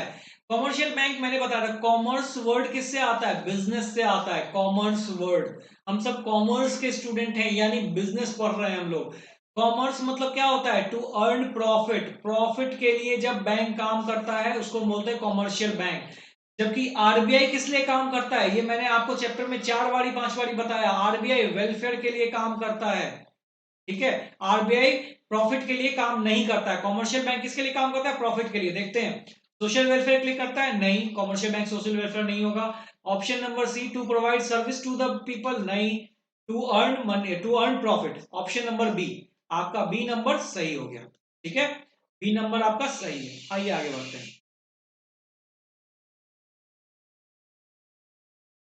चलिए,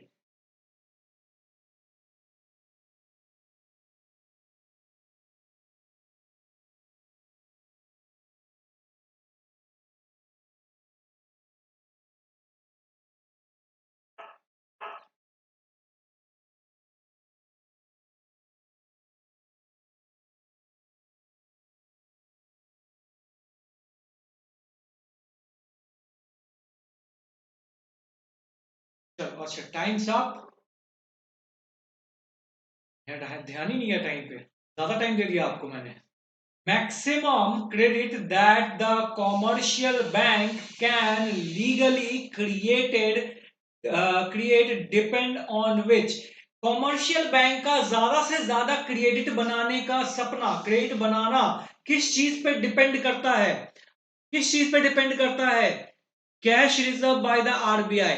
यानी आपके बैंक में 1,000 रुपए आया है, कॉमर्शियल बैंक तो चाहेगा ना कि 1,000 का 1,000 में लोन पे चढ़ा के ज्यादा से ज्यादा प्रॉफिट कमाओ, लेकिन डिपेंड किस पे करता है कि आरबीआई आपसे कितना पैसा रखवा लेगा in the form of cash. अगर वो 100 रखवाएगा तो आप 900 लोन पे चढ़ा पाओगे, अगर वो 200 रखवा देगा तो आप सिर्फ 800 चढ़ा पाओगे। यानी क्या है, इसका जो मैक्सिमम क्रेडिट है ये किस चीज पे डिपेंड करता है कि आरबीआई कैश के फॉर्म में कितना रखवाएगा आपसे, ठीक है। आरबीआई कैश के फॉर्म में कितना रखवाएगा आपसे, इस बात पे डिपेंड करता है कि कमर्शियल बैंक कितना कमाएगा, ठीक है। होपफुली समझ में आएगा, वरना कमर्शियल बैंक का क्या है, वो चाहेगा एक पैसा भी अपने पास रखना, वो तो चाहेगा सिर्फ और सिर्फ पैसे लो और लोन पे चढ़ा दो सारा का सारा। लेकिन आरबीआई बोलता है नहीं, आपको कुछ हिस्सा जो है, जो मैं तय करूंगा वो आपको कैश के फॉर्म में रखना पड़ेगा, उसको आप लोन पे नहीं चढ़ा सकते हो। अब बोलोगे सर ऐसा करता क्यों है, ऐसा इसलिए करता है ताकि अगर आप कल के कल पैसे निकालने चले जाओगे तो आपको पैसे बैंक दे पाए, वरना बैंक तो खाली हो जाएगा, सारा बैंक सारा पैसा उठाएगा मार्केट से और जाके लोन पे चढ़ा देगा और चला जाएगा घर वापस, फिर वो आपको सर्विसेज क्यों देगा, वो सर्विस इसी 100 के लालच में देता है, ठीक है। चलिए आगे बढ़ते हैं। 89 नंबर क्वेश्चन ये रहा आपके स्क्रीन पे, और ये रहा टाइमर। अच्छा यहाँ पे ना इशूड लिखा हुआ है, ध्यान दीजिएगा।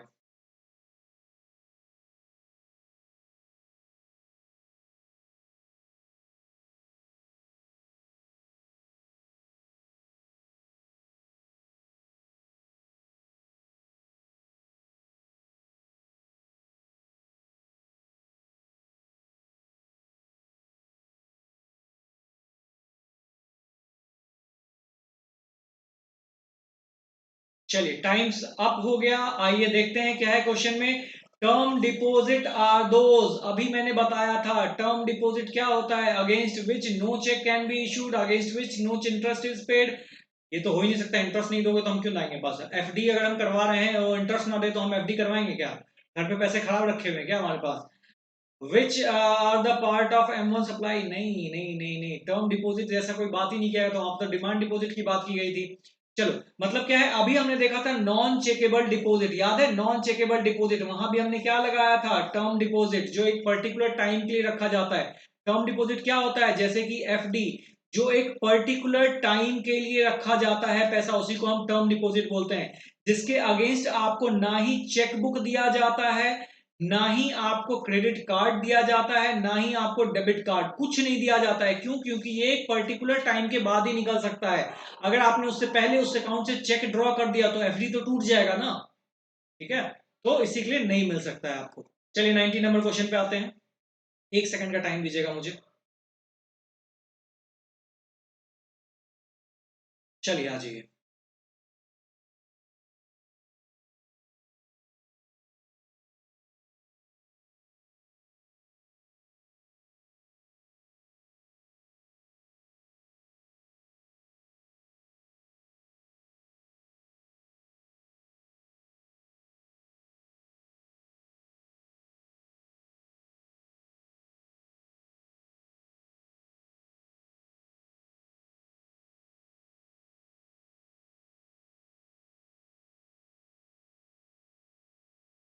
चलिए, इस क्वेश्चन को आप बिना पूरा पढ़े भी कर सकते थे, ज्यादा जरूरत नहीं था। द परसेंटेज, क्या the percentage of demand deposit, okay, the percentage of demand deposit which the commercial bank are legally required to maintain the liquid assets, liquid assets याद है, liquid assets कहाँ आता है, SLR, statutory liquidity ratio, liquid, यानी आपका option number सी सही। सोचना भी था क्या, लिक्विड एसेट्स की बात की गई है ना, लिक्विड एसेट्स मतलब क्या होता है, जो बहुत इजीली चेंज हो जाता है। ठीक है, अच्छा आप बोलोगे सर आप तो एसेट्स की बात कर रहे थे, यहाँ पे डिमांड डिपॉजिट भी दिया है। सी, SLR में बहुत सारे चेंजेस किए गए हैं, SLR in the form of gold भी हो सकता है, हर वो चीज, लिक्विडिटी का मतलब ही क्या होता है, हर वो चीज जो इजिली कैश में चेंज हो जाता है, जो इजिली कैश किया जा सकता है। ठीक है, आप इसके अंदर कैश भी रख सकते हो, आप इसके अंदर गोल्ड भी रख सकते हो, आप इसके अंदर गवर्नमेंट सिक्योरिटीज भी रख सकते हो। ठीक है, इसका 2013 में जब अमेंडमेंट हुआ था, 2013 में जब बैंकिंग रेगुलेशन एक्ट अमेंड किया गया था, तो उसमें यह प्रोविजन डाला गया था कि सिर्फ आपको एसेट्स के फॉर्म में नहीं रखना है, आप कैश भी रख सकते हो, आप गोल्ड भी रख सकते हो, और आपको गवर्नमेंट सिक्योरिटीज। अगर यहां पे लिक्विड नहीं लिखता तो हमारा चांस बन सकता है कि ए आंसर बन जाता, लेकिन उसने बोल दिया है लिक्विड के फॉर्म में रखना है, तो SLR ही बनता है और कोई बनता ही नहीं है। ठीक है, मैंने आपको समझा दिया कि SLR किस किस फॉर्म में हो सकता है, ये 2013 के अमेंडमेंट के बाद ये सारे फॉर्म में भी हो सकता है। ठीक है, चलिए आगे बढ़ते हैं। अच्छा, यहाँ भी मैंने इस पे, ये सिक्योरिटीज है आई थिंक।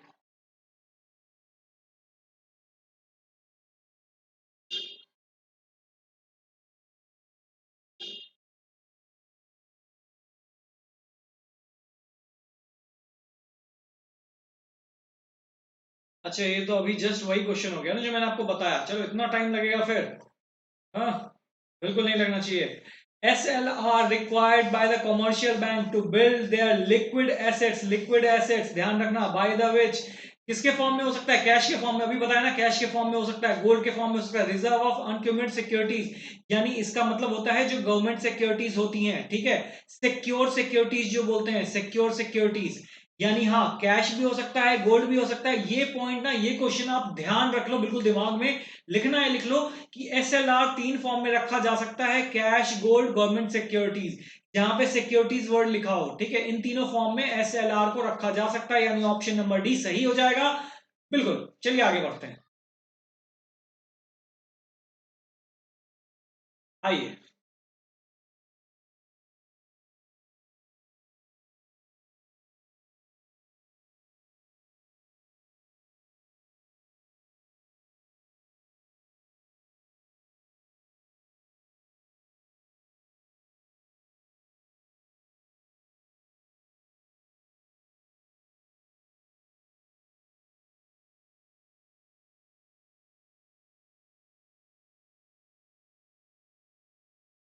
चलिए, टाइम्स अप हो गया, हो सकता, उम्मीद करता हूं आप सबने कर लिया होगा। Central bank is apex bank of the country, central bank apex bank है, ये बात तो हम मानते हैं। Control the entire banking system of the country, बिल्कुल सही करता है। इशू करेंसी, बिल्कुल सही करता है। Act as a banker to the government, government का बैंक है, बिल्कुल है। क्या क्या है? एजेंट है, एडवाइजर है और बैंकर है। गवर्नमेंट के 3 रोल में काम करता है, एजेंट, एडवाइजर और बैंकर। ध्यान रखना है, इससे भी क्वेश्चन बन सकता है। यानी हमारा तीनों ऑप्शन सही हो गया, ऑल ऑफ दीज, यानी ऑप्शन नंबर डी सही है आपका। ऑप्शन नंबर डी सही है आपका, ठीक है। चलिए आगे बढ़ते हैं। ये रहा 93 नंबर क्वेश्चन, आगे बढ़ते हैं, कीजिए।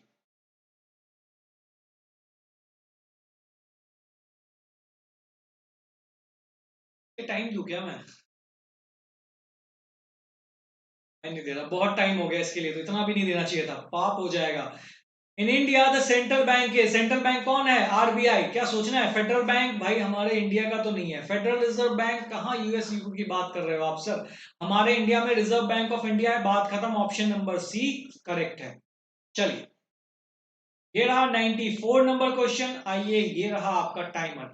यहाँ पे मनी लिखा हुआ है, मैंने टाइमर को थोड़ा ऊपर नीचे कर दिया है, जिसकी वजह से आपको दिक्कत हो रहा है, आगे से ध्यान रखूंगा।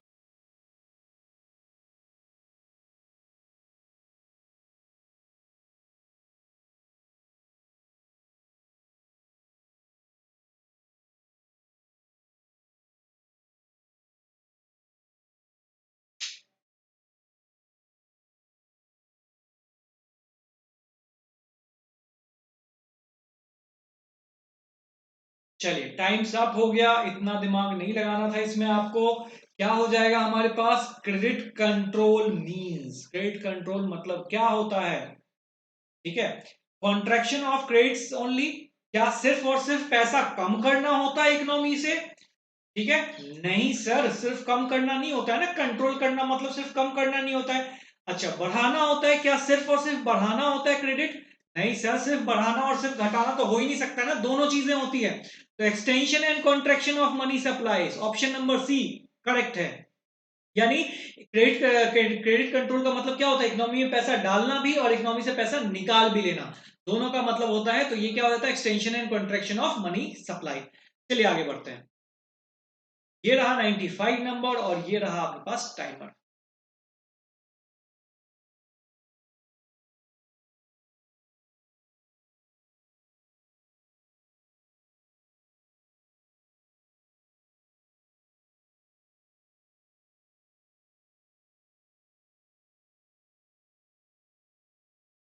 चलिए चलिए, बहुत टाइम हो गया, ठीक है। क्या पूछा गया है? कौन सा ऐसा नहीं है? अच्छा, ये नहीं वर्ड मैंने आपको हजारों बोला है, आपको एग्जामिनेशन में दिखेगा नहीं, ध्यान दीजिएगा। Not the instrument of credit control, कौन सा इसमें से है जो इंस्ट्रूमेंट नहीं है? सीआरआर तो है ना, एसएलआर तो है, बैंक रेट तो है, क्या नहीं है? मैनेज फ्लोटिंग नहीं है, तो ऑप्शन नंबर डी बन जाएगा। आपको याद होगा क्वांटिटेटिव में क्या क्या था हमारे पास? बैंक रेट था हमारे पास, और क्या था? सीआरआर था, और क्या क्या था? एसएलआर था। 6 टूल पढ़ाया था मैंने आपको, एसएलआर था, ओएमओ था, और क्या था? रेपो रेट था, और क्या था? रिवर्स रेपो रेट था। ये 6 टूल क्वांटिटी के थे, और क्वालिटी के क्या क्या थे? Marginal requirement, moral suasion, rationing of credit. 2 तरह के टूल्स मैंने आपको पढ़ा रखे हैं, तो यहाँ पे खैर क्वालिटी बेस पे दिया नहीं था, क्वांटिटी बेस पे 3 दिया था। ये तीनों टूल होते हैं, कौन सा नहीं होता है? तो ये टूल नहीं होता है, तो ऑप्शन नंबर डी आपका करेक्ट आंसर बन जाएगा। चलिए आगे बढ़ते हैं।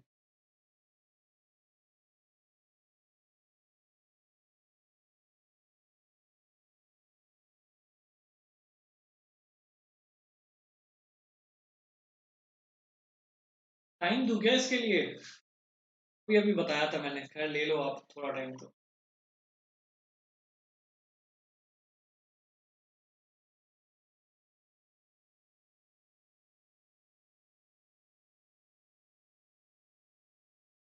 चलो, बहुत ज्यादा टाइम दे दिया। देखो मैं लिटरली बता रहा हूँ, टाइम इतना लगना नहीं चाहिए, अगर लग रहा है तो आपको थोड़ी मेहनत की जरूरत है अभी। विच of the following does not come under, क्या है क्या है? Quantitative method of monetary policy. अभी बताया क्वांटिटेटिव मेथड में क्या क्या आता है? ओएमओ, यस सर आता है। तो आपसे तो पूछा गया है नॉट ना, आपसे तो नॉट पूछा गया, तो ये तो हो नहीं सकता है। सीआरआर सर होता है, रेपो रेट होता है, मोरल सुएशन नहीं होता है। ये किसका है? क्वालिटी का है। ठीक है, क्वालिटी का है। ठीक है, ये क्वालिटी का है, तो आपका ऑप्शन नंबर सी करेक्ट हो जाएगा। चलिए आगे बढ़ते हैं 97 नंबर क्वेश्चन पे।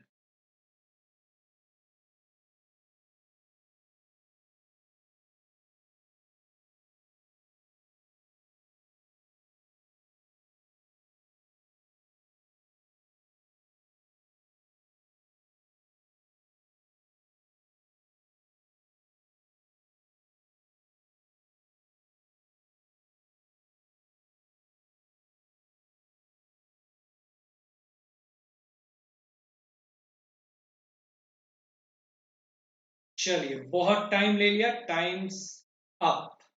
ओके, देखिए क्या है, open market operation as an instrument of credit control and perform by. Open market operation एक इंस्ट्रूमेंट है जो क्रेडिट कंट्रोल करता है, उसको परफॉर्म किया जाता है किसके द्वारा?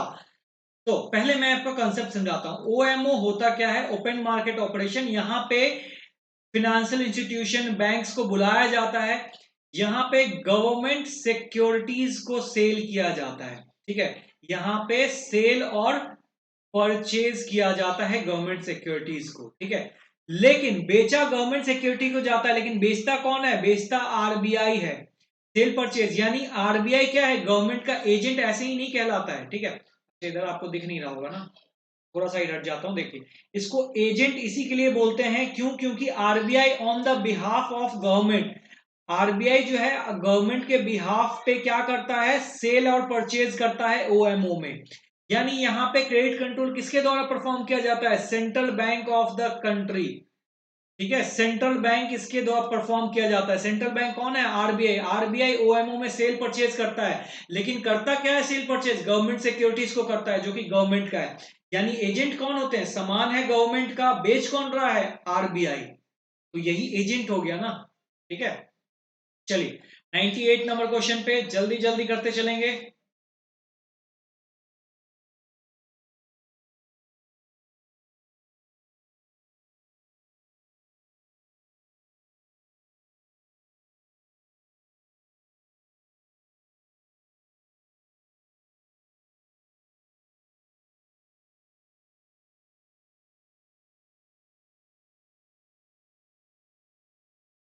चलिए, बहुत टाइम दे दिया मैंने आपको।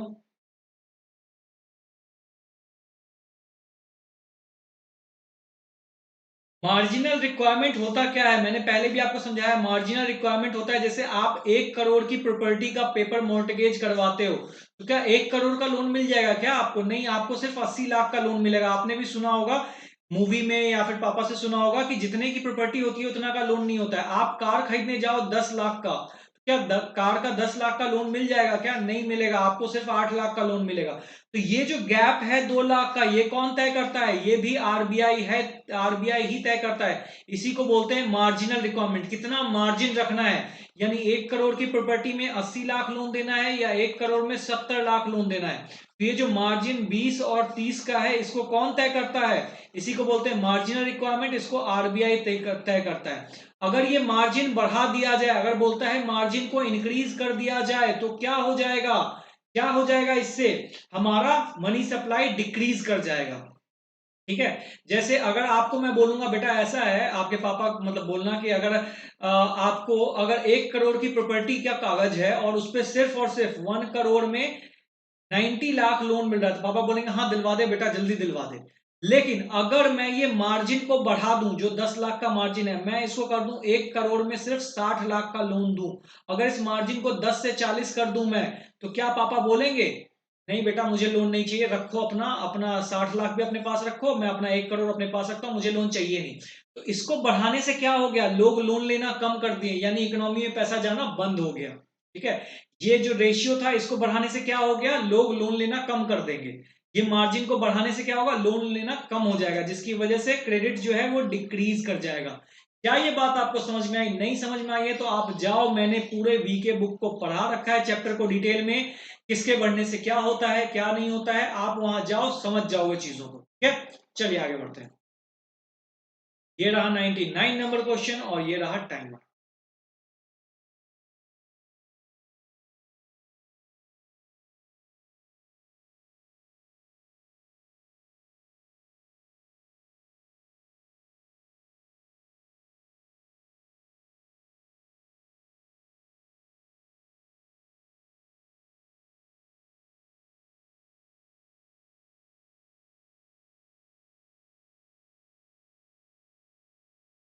चलिए, टाइम्स अप हो गया, ठीक है। If inflation is to be combat, अच्छा ये बहुत अच्छे से मैंने आपको चैप्टर में समझाया है। इन्फ्लेशन को कम करने के लिए क्या करना चाहिए, क्या करूं, ये होमवर्क में दे दूं आपको, चैप्टर में बहुत अच्छे से समझाया है, ठीक है। या फिर समझा ही देता हूं, चलो छोड़ो, कहां अभी देखोगे। If inflation is to be combat, inflation को सही करना होगा। इन्फ्लेशन मतलब क्या होता है, महंगाई, यानी लोगों ने ज्यादा डिमांड क्रिएट करने लग गए हैं, लोगों के पास ज्यादा पैसे आ गए हैं, तो इनसे क्या करना पड़ेगा, पैसा छीनना पड़ेगा। तो हम क्या करेंगे, CRR बढ़ा देंगे। इनके पास पैसा आ कहां से रहा है, कॉमर्शियल बैंक दे रहा है ना पैसा, लोन बांटे जा रहा है इन लोगों को, तो हम CRR इंक्रीज कर देंगे और SLR को भी इंक्रीज कर देंगे। CRR SLR बढ़ाने से क्या होगा, जो कमर्शियल बैंक पहले ज्यादा लोन दे पा रहा था अब कम लोन दे पाएगा, जिसकी वजह से क्या होगा, पैसे इकोनॉमी में कम जाएंगे और इकोनॉमी में जो इन्फ्लेशन आया है वो कंट्रोल हो जाएगा। एक बार फिर से समझाता हूं, समझना। कॉमर्शियल बैंक जो है वो क्या करता है, पीपल्स को पैसा प्रोवाइड करता है, लोन देता है, अरे हमसे लोन लो, हमसे लोन लो, होम लोन लो, DHFL, पता नहीं कौन कौन से लोन है, बहुत सारे तरह के, personal loan, home loan, business loan, बहुत सारे हैं, लोन लो। लोन लेने से क्या होता है, लोगों की पैसे की क्षमता बढ़ जाती है, लोगों की परचेजिंग पावर बढ़ जाती है, लोग ज्यादा डिमांड क्रिएट करने लग जाते हैं। अब सप्लाई ज्यादा नहीं है, डिमांड ज्यादा क्रिएट करेंगे तो क्या होगा, चीजें महंगी होंगी। अगर आप सोचो, आज सभी लोग चले जाए, मान लेते हैं पेन खरीदने के लिए, मानते हैं राइटोमीटर एक पेन आता था, या फिर सभी लोग चले गए जाए लेस खरीदने के लिए, तो 5 रुपए का लेस आता है, अब सभी लोग को खरीदना है, तो सोचो क्या करेंगे, सभी लोग अगर डिमांड क्रिएट करने लगेंगे तो क्या करेगा, लेस वाला उसका रेट बढ़ा देगा, प्राइस बढ़ा देगा, बोलेगा 5 का लेस अब 10 का हो गया। क्या हो जाएगा, डिमांड अगर क्रिएट करने लगेंगे तो इन्फ्लेशन यानी महंगाई आ जाएगा। अब RBI क्या करेगा, इसमें से पैसे इनसे लेना शुरू करेगा। तो RBI कैसे इनसे पैसे ले सकता है, RBI ने देखा अच्छा कॉमर्शियल बैंक पैसा बांट रहा है, एक काम करो, इसका CRR और SLR बढ़ा दो, यानी अगर CRR पहले 10% था अब 20% हो जाएगा, तो क्या हो जाएगा, ये कम पैसा दे पाएगा पीपल को। SLR बढ़ा देंगे तो क्या हो जाएगा, कम पैसा दे पाएगा। तो कौन सा है, rise both SLR and CRR, option number C correct हो जाएगा। ये बात को मैंने चैप्टर में भी समझाया है, आप देख सकते हो, ठीक है। चलिए आगे बढ़ते हैं, ये रहा 100 नंबर क्वेश्चन, आइए।